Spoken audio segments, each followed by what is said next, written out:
Assalamualaikum warahmatullahi wabarakatuh. Selamat pagi Sobat Waalaikumsalam. Bahari. Selamat bergabung kembali dalam sharing session BRSDM edisi Rabu 17 Maret 2021 dengan saya Harjuno. Baik Sobat Bahari, sharing session kali ini akan menghadirkan narasumber Ibu Insinyur Mulyani MSI. Beliau merupakan peneliti muda pada Balai Riset Perikanan Budidaya Air Payau dan Penyuluhan Perikanan Maros. Dan Ibu Mulyani akan membawakan materi dengan tema penggunaan herbal mangrove untuk pencegahan penyakit udang di tambak. Baik Sobat Bahari, dapat menyampaikan pertanyaan perihal materi pada kolom komentar pada kanal YouTube BRSDM TV. Dan pertanyaan Sobat Bahari nanti akan kami bacakan pada sesi tanya jawab. Nah, bagaimana penggunaan herbal mangrove untuk pencegahan penyakit udang di tambak tersebut? Mari kita simak paparan Ibu Mulyani. Kepada Ibu Mulyani, kami persilakan. Terima kasih. Assalamualaikum warahmatullahi wabarakatuh dan selamat pagi sahabat Bahari.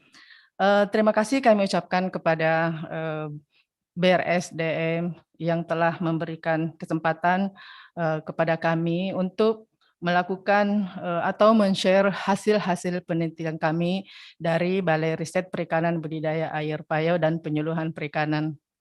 Dan terima kasih kepada Bapak Moderator. Di dalam sharing session ini, lanjut Pak. Nanti kita akan membahas ada beberapa tema, yaitu mulai dari pendahuluan, kemudian screening herbal mangrove sebagai sumber antibakteri Vibrio harvey, yang merupakan patogen penyebab penyakit pada udang windu, kemudian teknik preparasinya seperti apa, kemudian teknik pemberiannya seperti apa, dan terakhir kita akan melihat apa-apa atau bagaimana penggunaan herbal tersebut pada budidaya udang di tambak. Sebagai pendahuluan bahwa sampai saat ini kematian udang di tambak itu masih terus terjadi, dan penyebabnya adalah penyakit. Salah satu penyebabnya adalah penyakit. Dalam hal ini ada beberapa kasus penyakit yang terjadi di tambak maupun di hatchery, terutama dari fibriosis dan bintik putih atau WSSP, dan bahkan akhir-akhir ini AHPND juga sudah merebak di daerah pertambakan. Sebenarnya penanggulangan penyakit sudah banyak sekali dilakukan, menggunakan obat-obatan, pestisida, antibiotik. Penggunaan bahan-bahan ini untuk mencegah penyakit sebenarnya cukup efektif dan bahkan mungkin sangat efektif. Namun dalam hal ini penggunaan bahan-bahan ini sangat tidak ramah lingkungan. Kenapa? Karena pada umumnya pestisida atau antibiotik itu tidak selektif, atau dia bisa membunuh organisme apa saja yang ada di dalam budidaya, yang ada di dalam wadah budidaya kita.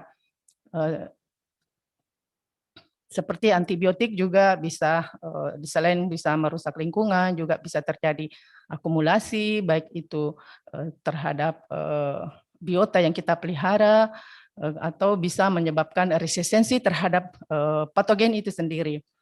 Upaya-upaya yang lebih ramah lingkungan yang telah dilakukan seperti penggunaan tandon, biofilter, biokontrol, kemudian penggunaan probiotik, kemudian penerapan biosecurity, dan melakukan screening benur sebelum penebaran, itu sudah sudah banyak juga dilakukan dan banyak membantu di dalam mencegah penyakit. Namun itu masih belum secara maksimal untuk memperbaiki atau mencegah penyakit, sehingga kita perlu melakukan mencari alternatif lain yang mungkin lebih ramah lingkungan dengan menggunakan bahan-bahan alam yang ada di sekitar kita atau yang ada di sekitar lahan budidaya kita. Lanjut. Di dalam screening herbal mangrove, mungkin temanya adalah penggunaan herbal mangrove pada budaya daun di tambak, tetapi kita tidak bisa memungkiri bahwa sebelum menerapkan atau menggunakan di tambak, kita harus melakukan screening dulu, karena kita tidak tahu yang mana sebenarnya jenis mangrove yang mana atau bagian apa dari mangrove itu yang potensial untuk dijadikan sebagai bahan obat-obatan atau sebagai penanggulangan penyakit pada budidaya udang. Jadi di dalam hal ini kita melakukan screening dulu, kita mengumpulkan bahan-bahan herbal mangrove, dalam hal ini baik itu mangrove-nya maupun asosiasi atau tanaman asosiasi yang hidup di sekitar mangrove itu, meliputi daun, tangkai daun, kulit batang, akar, buah, dan bunga. Nah, kita nanti ke depannya kita akan melihat bagian-bagian tanaman ini sebenarnya apakah memang potensial untuk sebagai untuk pengobatan atau tidak. Kemudian bagian-bagian ini kita kering anginkan pada suhu ruang kurang lebih selama 2 minggu, kemudian kita melakukan penepungan, kemudian ekstraksi, kemudian kita melakukan uji biosai. Lanjut. Ini adalah cara preparasinya. Kita daunnya kita pisahkan, bunga, buah, tangkai, batang, kulit batang, dan akar. Kemudian daun yang agak lebar kita preparasi, kita gunting kecil-kecil dulu sebelum kita keringkan. Ini adalah beberapa foto-foto aktivitas selama kita melakukan preparasi bahan herbal tersebut. Lanjut. Nah, ini ada wadah-wadah yang kita gunakan untuk mengeringkan di dalam suhu ruang. Bisa dalam waktu 2 minggu atau 2-3 minggu tergantung dari ketebalan daun daripada tanaman yang kita kumpul atau akar yang kita kumpul. Lanjut.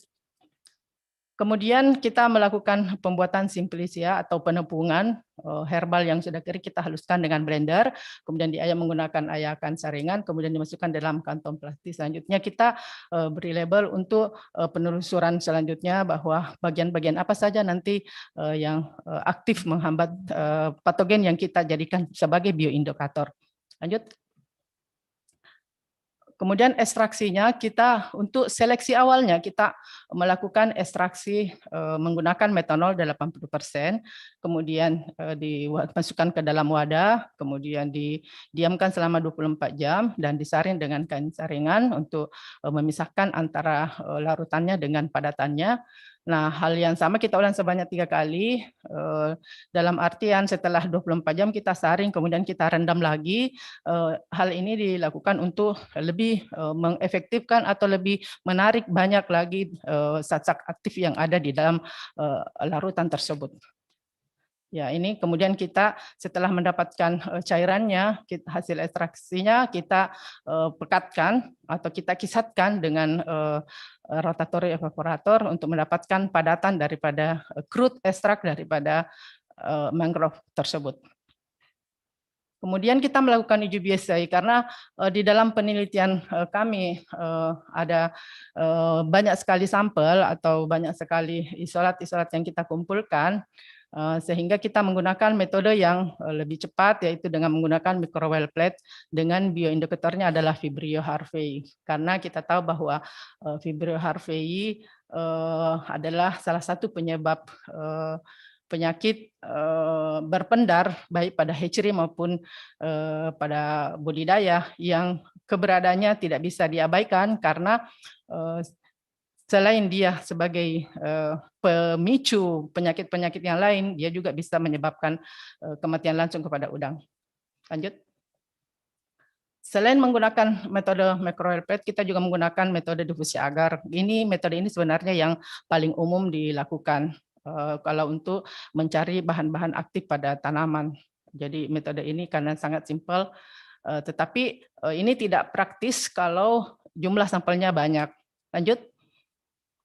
Kemudian kita setelah mendapatkan crude ekstraknya, kita melakukan setelah dilakukan uji in vitro dan kita sudah mendapatkan isolat yang mana yang aktif atau ada aktivitas antibakterinya, kita melakukan uji tantang secara in vitro dengan Vibrio harvey-nya itu, karena tidak jarang dia mempunyai aktivitas di petri dish, tetapi secara in vitro kurang aktivitasnya, sehingga kita melanjutkan uji in vitro secara di dalam tabung reaksi.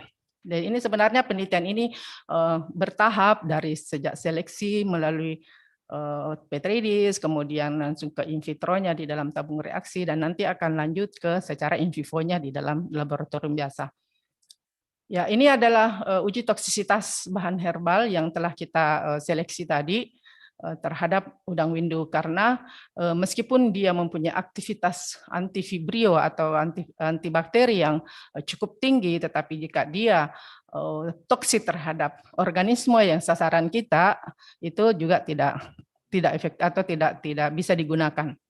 Ini adalah beberapa perlakuan dari penentuan dosis-dosis perlakuan ini itu berdasarkan hasil seleksi dari secara in vitro tadi. Lanjut.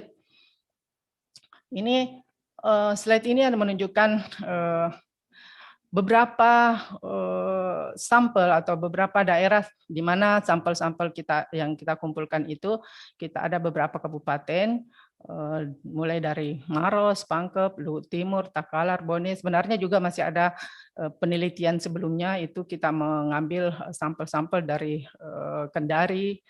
Nah, ini dari sekian sampel itu ada beberapa yang positif, atau sekitar 182 itu ada sekitar 3 sampel dalam hal ini, baik itu dari akar, daun, dan bunga, buah juga itu tercover di sini di 103 sampel itu yang positif mengandung atau bisa menghambat Vibrio harvey penyebab penyakit pada udang. Lanjut. Ini adalah metode yang kita gunakan. Ini sangat efektif untuk melakukan screening. Kalau kita akan melakukan screening bioaktif pada tumbuhan dalam jumlah sampel yang banyak, karena dalam satu kali running kita bisa merun langsung beberapa sampel sehingga langsung ketahuan bahwa yang potensial atau yang mengandung antibakteri adalah sampel ini. Lanjut. Ini sama lah dalam hal uji emisinya. Lanjut. Ini adalah hasil daripada uji emisi. Jadi setelah kita mengetahui bahwa sampel-sampel yang mana saja yang potensial atau yang mempunyai aktivitas antibakteri, karena bioindikator kita di sini adalah Vibrio harvey, jadi kita menyeleksi sampel-sampel yang mana saja yang mempunyai aktivitas anti Vibrio harvey. Kemudian kita lanjut ke untuk melihat uji daya hambat atau minimum inhibition konsentrasinya. Jadi konsentrasi minimum yang masih bisa menghambat. Dan memang ada beberapa sampel yang cukup tinggi emisinya, yaitu ada yang 1 mg per liter itu sudah dapat menghambat Vibrio harvey. Tapi beberapa sampel juga nanti konsentrasi tinggi baru bisa menghambat Vibrio harvey. Lanjut. Ini juga masih sama tadi, masih data dari Kabupaten Pangkep. Ini ada beberapa sampel yang bisa kita jadikan kandidat di sini, karena ada yang 1 mg per liter sudah mempunyai daya hambat terhadap Vibrio harvey. Lanjut. Sama ini yang dari Luhut Timur, ada beberapa sampel. Lanjut. Nah, ini dari beberapa isolat yang dari Kabupaten Takalar, ada beberapa isolat yang hanya bisa menghambat pada konsentrasi 10 mg per liter. Selanjutnya nanti kita jadikan kandidat, karena dari 182 sampel ini, 103 yang aktif. Dari 103 ini ada 4 jenis yang menurut kami sangat potensial. Kriteria yang kami gunakan di sini adalah dari isinya, minimum inhibition konsentrasinya, dan juga ada MBC-nya, minimum bactericide concentration. Jadi karena ada dua, ada perbedaan antara MEC dan MBC. Kalau MEC itu dia hanya bisa menghambat, tetapi menghambatnya seperti apa. Kemudian kalau MBC-nya itu dia memang langsung mematikan. Pada konsentrasi berapa dia bisa mematikan Vibrio tersebut. Nah, Dari 4 jenis ini itu ada Soneracea alba, Soneracea cassiolaris, kemudian Soneracea lanceolata dan Brugueria guminosa. Nanti ini kita akan uji lanjut dengan melakukan partisinya atau menyeleksi bahan aktifnya, Lanjut. Ini sama tadi, ini adalah hasil daripada uji daya hambat. Lanjut. Ini adalah pengukuran zona daya hambat pada uji menggunakan piperdi sama, ya, sama yang tadi dengan konsentrasi yang berbeda. Kita lanjut saja. Nah, ini yang saya katakan tadi bahwa dari dasar ini kita nanti menyeleksi 4 jenis tersebut. Kita lihat di sini setelah melakukan partisi itu Soneracea alba dan lanceolata itu cukup potensial karena selain MIC-nya cukup rendah, juga MBC-nya. Jadi dengan konsentrasi 0,05 dia sudah bisa mematikan Vibrio harvey yang kita jadikan sebagai bioindikator. Jadi ini semakin meningkat karena ini sudah masuk ke dalam partisi atau sudah bukan lagi crude ekstrak, tetapi dia adalah fraksi airnya, kemudian fraksi butanolnya, kemudian dietil eter. Jadi ada 3 fraksi di sini yang kita lihat dan memang ada beberapa fraksi-fraksi yang memang tidak potensial karena dia nanti membunuh setelah 5.000 miligram per liter, cukup tinggi. Lanjut. Ini adalah hasil uji in vitro. Jadi tadi kita melakukan uji in vitro untuk membuktikan bahwa apakah yang tadi bisa menghambat itu secara in vitro di dalam tabung reaksi setelah ditantang dengan Vibrio harvey memang aktif dalam menekan pertumbuhan. Kita lihat di sini ada beberapa konsentrasi dan ternyata pada konsentrasi 10.000 ppm, 1 mg ppm itu masih dapat menghambat Vibrio harvey, menurunkan populasi Vibrio harvey dari 10⁸ menjadi sekitar 10. Ada yang sampai 0, ada yang sampai 10⁻⁶. Lanjut. Sama ini hasil daripada Soneracea cassiolaris. Jadi ini masih satu golongan dengan Soneracea alba. Di sini kita lihat juga bahwa terdapat perbedaan antara konsentrasi yang digunakan memang cukup efektif di dalam menurunkan populasi Vibrio harvey secara in vitro. Lanjut. Sama ini Brugueria guminosa. Pada konsentrasi 10.000 mg per liter juga cukup. Lanjut. Sama ini adalah lanceolata. Lanjut saja ya. Nah, ini adalah Soneracea alba. Tadi kita dari seleksi awal, dari seleksi uji in vitro, ternyata kan di antara 4 itu Soneracea alba memang yang paling efektif atau yang paling punya potensial untuk dilanjutkan ke uji-uji selanjutnya. Nah, antara 1.000 dengan 10.000 mg per liter tadi itu kelihatan bahwa Soneracea alba cukup efektif sehingga kita memperkecil lagi dosis yang kita gunakan sehingga kita menggunakan dosis 2.000, 4.000 dan 6.000 dan 8.000 ini adalah sangat kelihatan dan di situ juga kita lihat bahwa pelarut memang bisa digunakan karena tidak berpengaruh terhadap populasi Vibrio harvey. Artinya kalau ada penurunan Vibrio di situ benar-benar adalah hasil penekanan daripada ekstrak mangrove yang digunakan, bukan karena pelarut yang digunakan. Lanjut. Ini adalah uji toksisitas terhadap terhadap larva udang yang kita gunakan dari ekstrak metanol yang kita peroleh.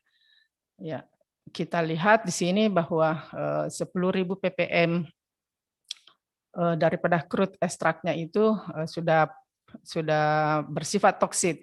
Nah, kalau kita lihat 10.000 ppm ini sudah bersifat toksit, tetapi MIC-nya daripada atau MBC daripada jenis ini tadi itu cuma 0,05 atau 1 ppm juga masih bisa. Jadi range antara yang mematikan dengan yang efektif terhadap fibra HRV cukup tinggi, sehingga kita menganggap bahwa jenis ini kita bisa jadikan sebagai kandidat untuk selanjutnya digunakan. Lanjut.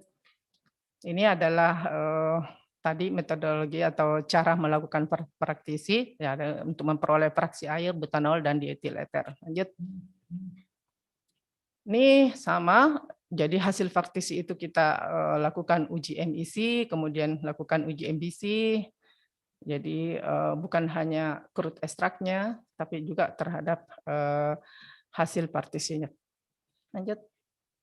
Nah ini uji tantangnya, hasil praktisi yang kita peroleh, kita menggunakan 0,05, 0,5 mg per liter sampai 5.000 mg per liter dari ekstrak air Sunarajaya Alba, karena kita lihat tadi bahwa ekstrak air cukup potensial karena emisinya 0,5 mg per liter, tetapi dan MBC-nya adalah 0,05, sehingga kita lanjut ke ekstrak airnya. Dan ini sebenarnya merupakan apa namanya, indikasi bahwa mangrove ini nanti kita bisa gunakan ke depannya untuk melakukan penanggulangan, karena dengan ekstrak air saja dia sudah bisa menghambat fibri atau patogen yang kita gunakan, sehingga ini merupakan sebuah apa namanya, yang kita harapkan, karena mungkin dengan hanya merebus dan lain sebagainya, mangrove ini kita bisa gunakan karena dia ekstrak air,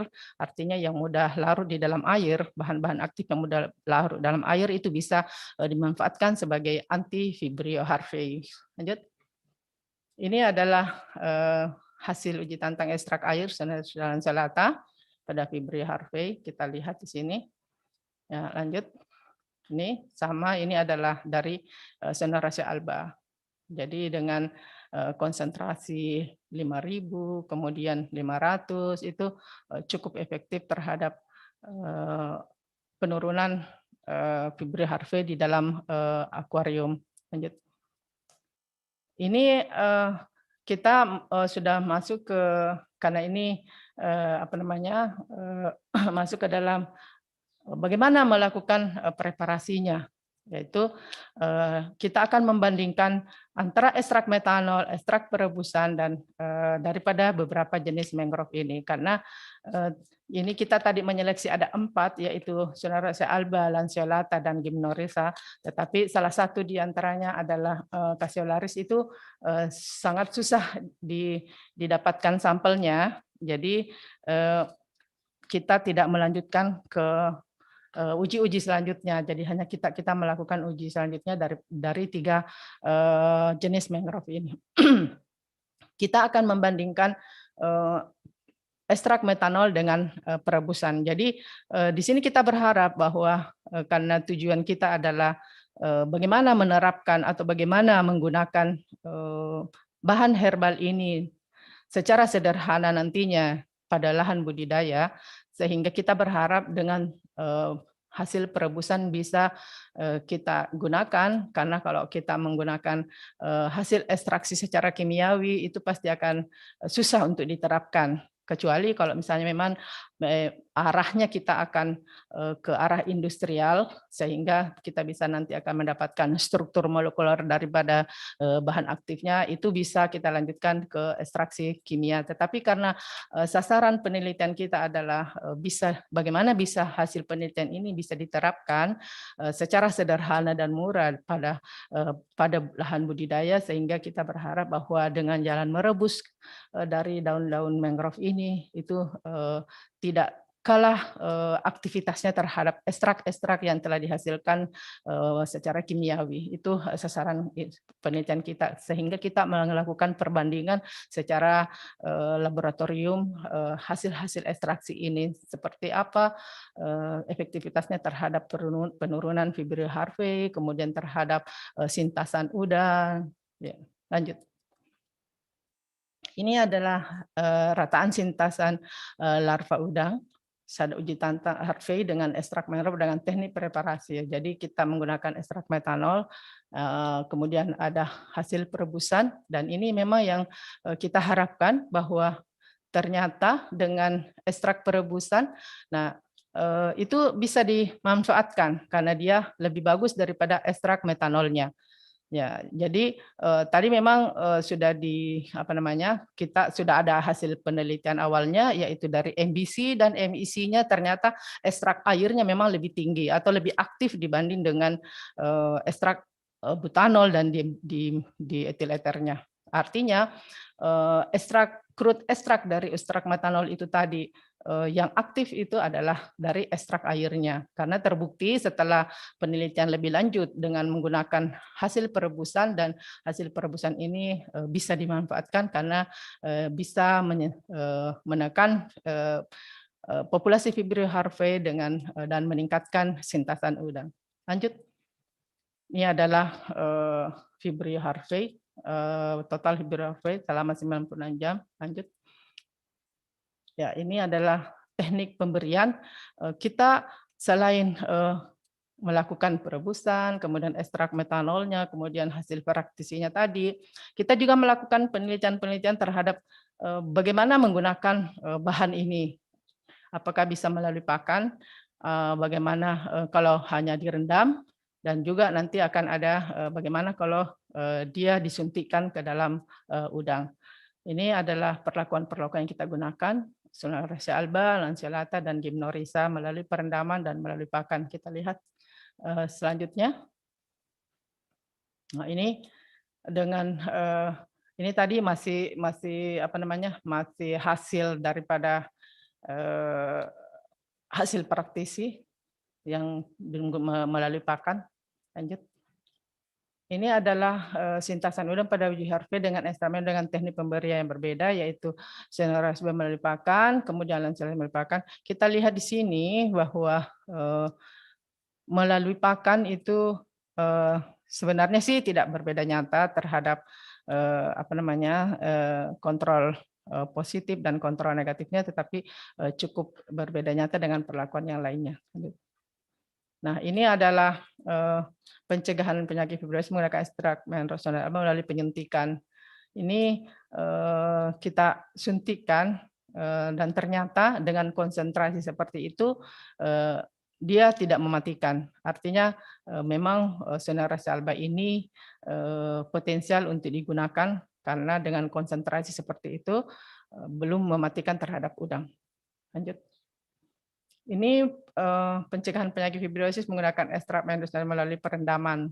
Ya, jadi kita lihat di sini kita melihat ada perebusan daun segar, kemudian kita melakukan perebusan terhadap daun kering. Kemudian kita membandingkan bagaimana rataan sintasan setelah dilakukan secara laboratorium. Ya. Kemudian ini adalah penggunaan ekstrak hasil perebusan daun Menrosona alba dengan melalui sistem penyuntikan. Jadi ini kita menggunakan crude ekstrak, yaitu dengan konsentrasi 0,01%, 0,1%, 1%, dan 10%. Terlihat di sini bahwa semakin tinggi konsentrasi yang kita gunakan, sintasan udang windu juga semakin tinggi, dan kita melihat di sini bahwa ada penekanan terhadap kontrol positif, di mana kontrol positif tidak menggunakan tidak menggunakan ekstrak mangrove, tetapi menggunakan diuji tantan dengan Vibrio harvae, dan itu akan berbeda nyata dengan kontrol dengan yang menggunakan ekstrak mangrove. Lanjut. Ini adalah penggunaan herbal mangrove dengan jenis ekstrak dan dosis yang berbeda. Nah, ini kita lihat di sini, ini kita gunakan perendaman, jadi kita sudah masuk ke perebusan. Kita memberikan Vibrio harvae, kemudian kita merendam dulu dengan ekstrak dengan konsentrasi yang berbeda dan jenis preparasi yang berbeda, yaitu daun basah, kemudian daun kering yang kita rebus dengan konsentrasi 1%, 4%, 7%, 10%. Kemudian kita tantang dengan uji dengan Vibrio harvae. Nah, di sini terlihat bahwa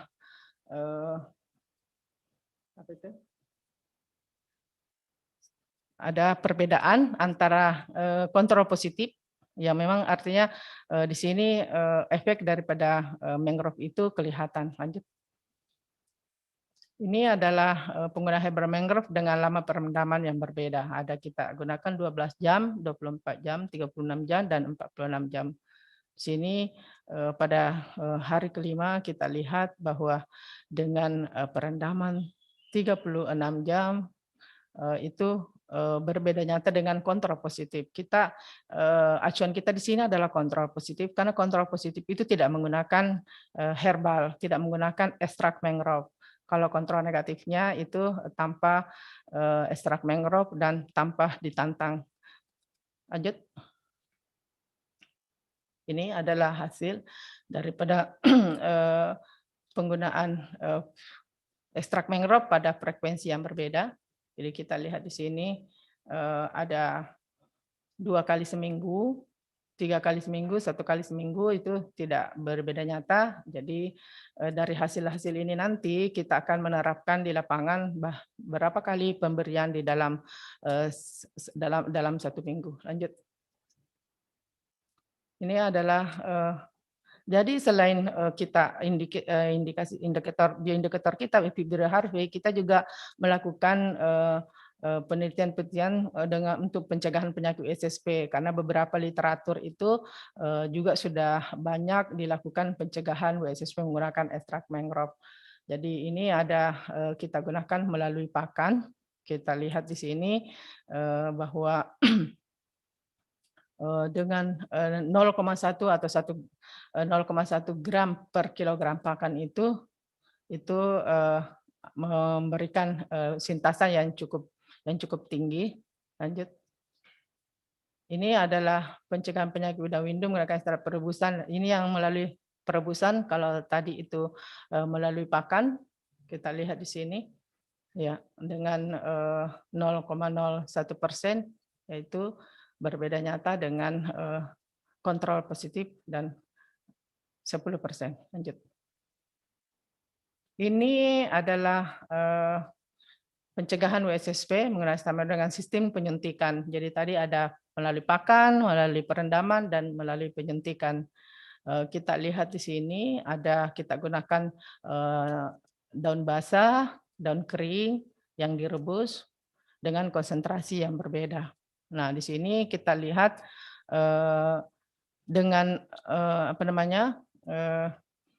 dengan kontrol positif itu memang sudah hari kedua itu atau hari ketiga itu sudah sangat tinggi mortalitasnya, tetapi yang menggunakan ekstrak mangrove masih bisa ditekan. Lanjut. Ini adalah pemanfaatan ekstrak hasil perebusan daun mangrove untuk pencegahan penyakit WSP dengan waktu perendaman yang berbeda. Jadi ini kita lihat waktunya, waktu merendam daun mangrove itu seperti apa sebelum kita tantang dengan WSSP. Jadi udang kita rendam dengan ekstrak mangrove dengan konsentrasi 1%, karena tadi di situ antara 10%, 1% itu belum, artinya tidak berbeda nyata hasilnya, sehingga kita mengambil yang konsentrasi yang paling sedikit, yaitu 1%. Kita rendam selama 12 jam, 24 jam, 36 jam, sampai 72 jam. Dan setelah itu kita uji tantang dengan WSSP, kemudian kita pelihara selama 15 hari. Nah, di sini kita melihat sintasannya dan ternyata bahwa kontrol positifnya itu pada beberapa hari ke depannya itu sudah banyak yang mati, dan bahkan pada hari ke-8 itu sudah 0, sehingga penelitian kita cukupkan sampai hari ke-8, tetapi dengan yang direndam dengan ekstrak mangrove itu masih bisa mencapai 85% sintasan daripada larva udang ini. Itu terhadap larva udang. Nah, lanjut. Ini adalah terhadap tokolan udang. Jadi kita menggunakan larva, kemudian kita menggunakan tokolan. Nah, ini ternyata waktu perendaman yang paling bagus terhadap topolen itu hanya 60 jam. Tidak, kalau tadi itu sampai 72 jam masih bagus. Lanjut. Nah, itu adalah hasil-hasil penelitian yang kami lakukan secara laboratorius, mulai daripada screeningnya sampai kepada uji in vitro dan uji in vivo di laboratorium. Dari hasil-hasil itu kita membawa ke lapangan seperti apa daripada pemanfaatan daripada herbal mangrove ini. Pertama, kita karena ini adalah lahan kita tidak terlalu banyak, tidak terlalu luas, sehingga penelitian-penelitian yang kita lakukan itu kita lakukan kebersamaan dengan penelitian-penelitian yang lain, misalnya kayak penggunaan probiotik, kemudian kita menggunakan bakterin dan ada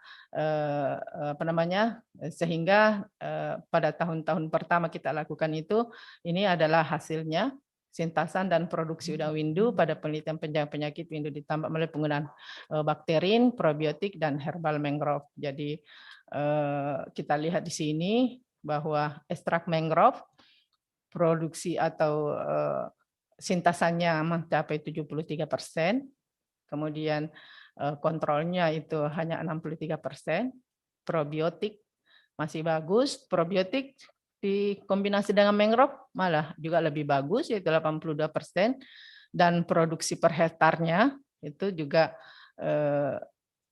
mangrove masih lebih bagus dibanding dengan kontrol. Jadi acuan kita hanya kontrol saja di sini, karena kontrol kita tidak menggunakan atau kita tidak memberikan perlakuan apa saja. Ya, lanjut. Kemudian ini tahun berikutnya, penelitian-penelitian berikutnya, probiotik, kemudian ekstrak mangrove, bakterin, dan kontrol. Jadi masih seperti sebelumnya, bahwa ekstrak mangrove sintasannya masih lebih tinggi dibanding dengan kontrol, dan juga produksinya cukup jauh lebih tinggi dibanding dengan kontrol. Ya, nah kalau di yang penelitian pertama tadi itu kita menggunakan ekstrak perebusan daun segar, yang ini kita menggunakan ekstrak perebusan daun kering. Lanjut. Ini kita karena ada penelitian tentang mikroalga juga, sehingga kita menyandingkan juga dengan mikroalga, kemudian dengan probiotik dan herbal mangrove dan kontrol. Nah, itu penelitian berikutnya seperti ini. Dan di sini masih herbal mangrove masih 94%, karena waktu itu memang ada kasus penyakit di tambak dan merebak di sekitar tambak penelitian, sehingga beberapa tambak penelitian kita juga terserang, tetapi herbal masih bisa sampai 90% dan produksi kalau dikonversi ke hektar masih bisa sampai 408 kilo per hektarnya. Ya, ini adalah produksi rata-rata di atas produksi tambak tradisional rata-rata masih di atas. Ya, lanjut. Ini penelitian berikutnya, kita menggunakan karena tambaknya sudah bisa dimanfaatkan khusus untuk mangrove, sehingga kita bergantian melakukan penelitian. Kita menggunakan mangrove yang segar, kemudian menggunakan mangrove kering, kemudian ada menggunakan ekstrak hasil perebusan daun mangrove kering.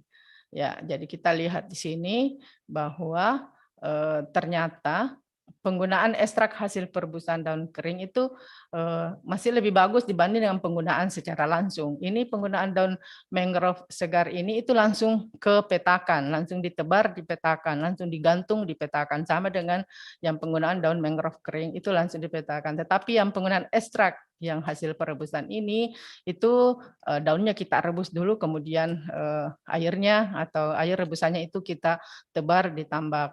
Dan itu memang kelihatan di sini, tetapi fokus kita di sini adalah membandingkannya dengan kontrol, dan ternyata herbal mangrove masih bagus dibandingkan dengan kontrol. Lanjut. Nah, ini juga ini sedikit agak berbeda dengan sebelumnya karena ini benar-benar musim penyakit waktu itu, sehingga tetapi dengan melihat kondisi di lapangan, baik itu kasus terjadinya kematian, saat terjadinya kematian udang, kemudian di mana petakan mana atau perlakuan mana yang mulai terserang, itu kita bisa mengatakan bahwa penggunaan herbal mangrove itu bisa mencegah, meskipun untuk selanjutnya harus tetap kita lakukan pemanenan paksa misalnya karena dikhawatirkan kita kehilangan data sehingga kita harus melakukan pemanenan. Tetapi kalau dibandingkan dengan kontrolnya yang mungkin karena tidak ada penggunaan herbal, dia lebih awal terserang penyakit. Lanjut. Nah, ini sebagai kesimpulan daripada sharing session kita pada hari ini terhadap tentang penggunaan herbal mangrove ini adalah, jadi hasil seleksi kita ada 182 sampel, kemudian 103 diantaranya atau 56,9% itu positif atau potensial sebagai antifibrio harvey. Kemudian ada beberapa jenis mangrove yang telah kita seleksi dan pada akhirnya hanya satu yang sudah kami aplikasikan di tambak, dan itu pun masih tambak-tambak penelitian kita. Artinya sampai ke masyarakat itu kita belum lakukan karena belum ada belum ada belum sampai ke sana penelitiannya. Tetapi di tambak itu sudah selama beberapa kali running itu memperlihatkan potensi untuk diaplikasikan dengan secara sederhana. Kemudian ekstraksi herbal melalui perebusan itu bisa kita aplikasikan di tambak, baik di tambak udang faname maupun di tambak, karena kita pada tahun 2019 itu kita mencoba juga di tambak udang faname. Terima kasih. Mungkin hanya ini yang kami bisa sampaikan kepada Bapak dan Ibu. Kita mungkin kembalikan ke Bapak Harjono. Terima kasih. Assalamualaikum warahmatullahi wabarakatuh. Mudah-mudahan waktunya tidak lewat ya Pak. Waalaikumsalam warahmatullahi wabarakatuh. Terima kasih paparan Ibu Mulyani. Nah, bagi Sobat Bahari, masih kami tunggu pertanyaannya terkait materi ini. Bisa Sobat Bahari sampaikan di kolom komentar YouTube BRSDM TV. Nah ini Bu, sebelum ada pertanyaan dari audiens, ini saya yang nanya-nanya ya Bu. Iya, silakan Pak. Ini kalau ke depannya mungkin nggak Bu, ini ekstrak herbal mangrove ini dibuat dalam skala industri? Langsung ya Pak dijawab ya. Langsung aja Bu. Iya. Sebetulnya dalam hal ekstraksi mangrove ini, kalau sasaran penelitian kita sebenarnya Pak ya, bagaimana mangrove ini dimanfaatkan oleh para pembudidaya, bagaimana mangrove ini, ekstrak mangrove ini dimanfaatkan oleh para pembudidaya. Kalau sasarannya ke industri, mungkin itu yang yang bisa adalah mencari bahan aktifnya atau mencari struktur molekuler daripada bahan aktifnya. Karena kalau memanfaatkan secara industrial dengan mangrove ini, kita takutkan karena sasaran kita kan tidak menyuruh membabat, tetapi kita menyuruh memberikan gambaran bahwa dengan mangrove ini sebenarnya itu banyak sekali manfaatnya terhadap dunia perikanan. Jadi sehingga kita justru mengharapkan bahwa dengan melihat potensi-potensi yang terkandung di dalam mangrove ini, baik yang ada di akarnya maupun yang ada di daunnya dan lain sebagainya, itu kita justru mengharapkan bahwa itu jangan ada terjadi pembabatan mangrove. karena ini ada manfaat, sangat-sangat besar manfaatnya. Ya, itu baru di segi bioaktifnya, artinya yang terkandung di dalam mangrove itu. Belum lagi fungsi-fungsi yang lainnya, seperti misalnya fungsi untuk nursery ground-nya, kemudian mencegah erosi dan lain sebagainya.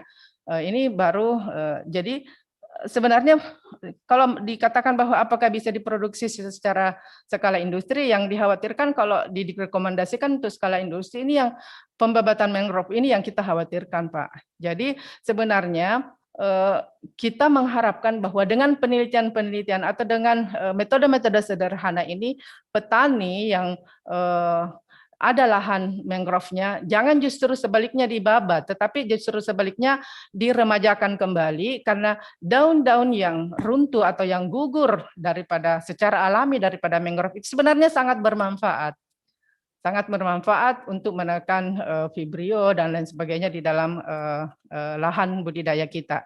Ya, jadi saya tidak bisa memberikan rekomendasi bahwa ini bisa diproduksi secara massal dengan skala industri, karena itu bukan sasaran kita, Pak, bukan sasaran penelitian ini. Kalau penelitian ini dilanjutkan ke bagaimana bahan aktifnya seperti apa, bisa disintesis dan sebagainya, itu mungkin bisa skala industri. Tetapi ini adalah benar-benar hanya ingin memberikan gambaran bahwa seperti ini loh mangrove ini manfaatnya, sehingga mohon jangan dibabat, mohon justru harus diremajakan kembali kalau di sekitar lahan kita sudah terlanjur dibabat dan lain sebagainya. Itu mungkin Pak dari kami. Baik, terima kasih Bu. Ini ada pertanyaan pertama dari Pak Syarifuddin Zaid. Ini pertanyaannya, apakah ada manfaatnya apabila langsung ditanam di dalam petakan tambak? Mungkin mangrove-nya Bu maksudnya ya Bu ya? Ya. Hasil-hasil penelitian kami sebenarnya baru 2 kali dicoba ya Pak ya. Tetapi sebelumnya juga kami sudah pernah melakukan penelitian dengan jenis mangrove yang lain, yaitu Rhizopora mucronata. Ada yang kami langsung masukkan di dalam lahan budidaya. Dalam hal ini meskipun itu baru secara laboratorium, tetapi di dalam wadah yang cukup besar.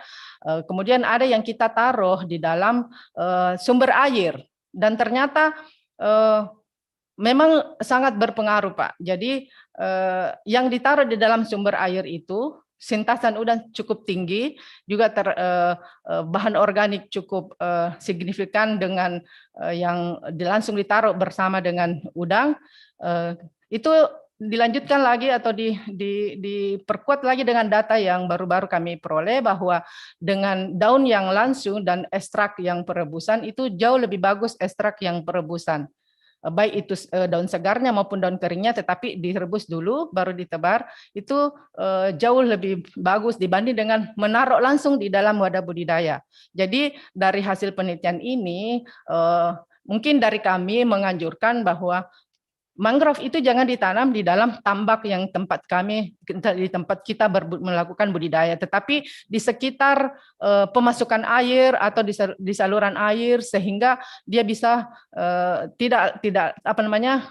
dengan demikian tidak langsung masuk ke dalam budidaya. Karena mungkin pengaruhnya di situ bahwa kalau daunnya langsung masuk ke dalam wadah budidaya itu kan akan terurai di situ, mungkin bisa justru akan menaikkan bahan organik dan lain sebagainya, karena terjadi pembusukan daun-daun. Tetapi kalau sudah dia di luar atau dia di dalam saluran atau di pinggir saluran dan air itu masuk, dia sudah tersaring, tetapi bahan aktif yang bisa digunakan atau bisa bermanfaat untuk mencegah daripada vibrio ini atau penyakit ini itu terikut di dalam air dan sudah larut dalam air, karena itu adalah bahan aktif yang larut di dalam air itu yang bermanfaat, bahan aktif yang sudah larut di dalam air. Itu mungkin dari kami, Pak, sebagai gambaran bahwa 2 kali atau 3 kali kami melakukan penelitian, ada yang langsung ditebar itu tidak cukup bagus dibanding dengan kalau hanya menggunakan air yang sudah di dalamnya ada perendaman daun-daun di situ. Terima kasih. Terima kasih Bu. Kalau ini kan pencegahan ya Bu, bagaimana kalau tambaknya itu sudah terlanjur terinfeksi penyakit, apakah bisa diobati dengan ekstrak herbal ini, Bu? Nah, kami belum melakukan langsung ke tambak, Pak, ya. Tetapi di dalam laboratorium kita melakukan infeksi-infeksi, kemudian melakukan pengobatan, itu sebenarnya bisa, Pak, karena dalam hal ini bahwa kalau ini adalah penyebabnya adalah Vibrio, kita kasihkan ekstrak mangrove-nya, dia akan membunuh Vibrionya. Tadi kita lihat dari data awal bahwa selain dia bisa menghambat mekanisme kenapa dia bisa bisa dijadikan sebagai obat karena dia bisa menghambat. Selain itu dia juga bisa membunuh dengan konsentrasi tertentu. Dia bisa membunuh si bakteri ini. Jadi dengan data-data seperti itu mungkin saja bisa digunakan, Pak. Dibuktikan lagi kemarin di lapangan bahwa kami pernah melakukan penebaran. Kami pernah melakukan penebaran yang mungkin memang tidak terlalu efektif atau tidak terlalu ini, tapi cukup signifikan dengan kontrol yang tanpa menggunakan ekstrak mangrove. Kontrol itu sudah terserang dari beberapa minggu setelah penebaran, itu sudah terserang oleh WSSP. Kemudian yang menggunakan mangrove itu masih bisa bertahan sampai 3-4 minggu setelah kontrol terserang. Itu. Jadi secara langsung bahwa ini terserang kita manfaatkan di tambak itu kami belum melakukan, Pak. Ya. Terima kasih. Baik, Bu. Ini ada pertanyaan dari Pak Abdul Halik. Bagaimana metode menerapkan perebusan daun mangrove? Ya. Yang kami lakukan,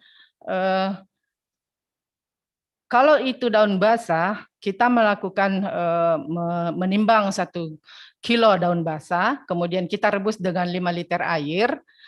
Kita rebus 5 liter air itu kita menyisakan airnya sampai setengahnya. 2,5 sampai 3 liter lah, setengahnya, Pak. Kemudian itu yang kita aplikasikan ke tambak. Proses aplikasinya itu kita juga berdasarkan hasil-hasil laboratorium. Kalau di laboratorium tadi itu 1 kali sampai 2 kali itu masih belum signifikan hasilnya, sehingga kita menggunakan yang 1 kali. Jadi di lapangan kita belum pernah membandingkan antara frekuensi pemberian karena ya kalau di lapangan kan terbatas lahan, Pak, sehingga kita belum melakukan. Tetapi dengan dasar dari laboratorium 1 dan 2 kali pemberian di dalam 1 minggu itu tidak signifikan hasilnya, sehingga kita mengambil yang 1 kali 1 minggu. Itu yang kita lakukan. Terima kasih. Baik, terima kasih, Bu. Sambil menunggu pertanyaan berikutnya dari audiens, ini kalau pertanyaan saya lagi nih, Bu. Ini apakah sudah ada dinas perikanan atau pembudidaya yang sudah sengaja mengaplikasikan teknologi ini, Bu? Ya, itu tadi, Pak. Teknologi ini sebenarnya mungkin sudah ada petani yang pernah atau sudah mengaplikasikan, tetapi secara langsung kami bina itu belum ada. Secara langsung kami belum bina belum ada, karena memang baru 3 tahun terakhir ini penelitiannya masuk ke tambak, Pak. Baru masuk ke tambak, sehingga kita mau melakukan diseminasi ke tambak-tambak rakyat, itu juga kita kan terbatas dana dan lain sebagainya, sehingga kita belum melakukan ke sana, Pak. Tidak seperti dengan penelitian-penelitian kami yang lain, misalnya kayak probiotik dan lain sebagainya, itu sudah diseminasikan ke tambak-tambak. Karena memang beberapa tahun kita sudah mendapatkan dana yang memang bisa untuk melakukan diseminasi ke tambak-tambak rakyat, tetapi yang ini kita belum, Pak. Mudah-mudahan tahun-tahun berikutnya penelitian ini bisa disandingkan dengan penelitian metode-metode yang lain supaya bisa diaplikasikan ke tambak rakyat. Amin. Ya, kalau itu respon dari tadi petambak yang sudah mengaplikasikan seperti apa, Bu? Ya, mereka itu ya seperti itu Pak. Jadi hanya mengambil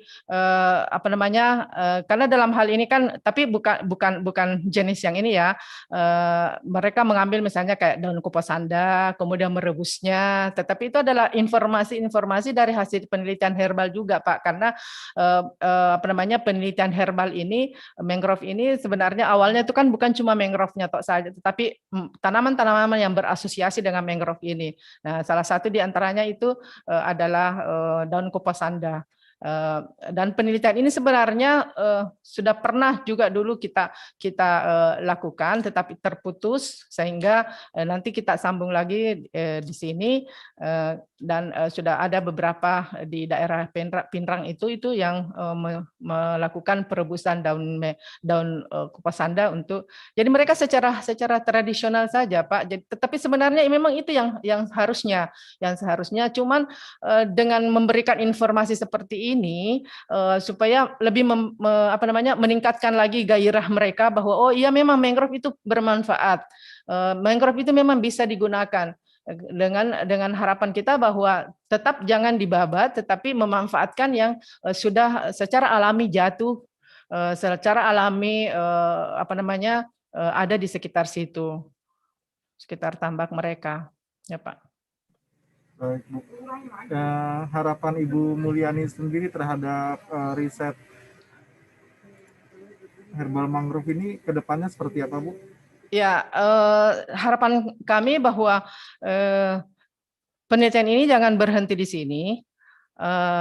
Kami memang sudah membuktikan di tambak-tambak penelitian kami, tetapi diseminasi di masyarakat belum, sehingga dengan harapan bahwa kedepannya mungkin bisa berdampingan dengan probiotik, berdampingan dengan mikroalga nantinya, itu bisa diaplikasikan di tambak masyarakat.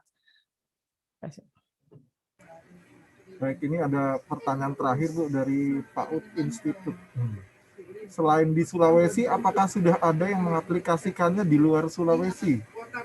Maaf Pak, selain di Sulawesi? Apakah sudah ada yang mengaplikasikan teknologi ini di luar Sulawesi? Itu yang kami belum tahu Pak. Kami belum ada informasi.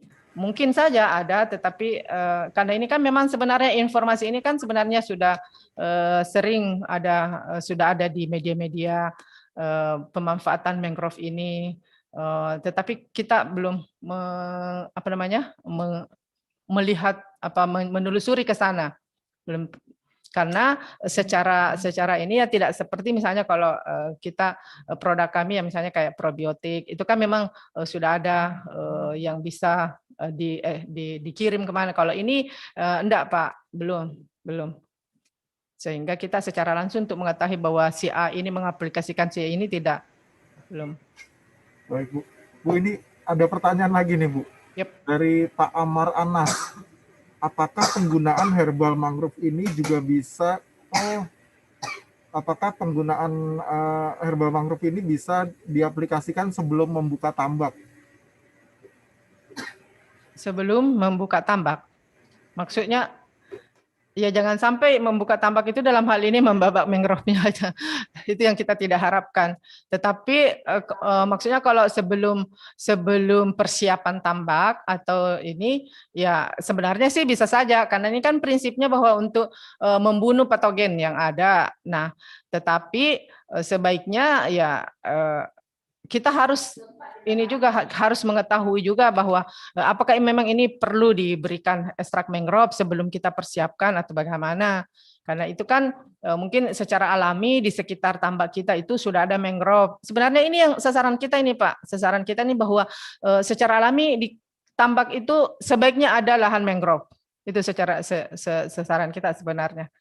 Jangan sampai lahan yang sudah ada mangrove-nya justru itu yang dibuka sebagai lahan tambak. Tetapi sebaliknya lahan tambak yang tidak ada mangrove-nya sebaiknya ditanami mangrove. Itu yang kita ini berikan informasi.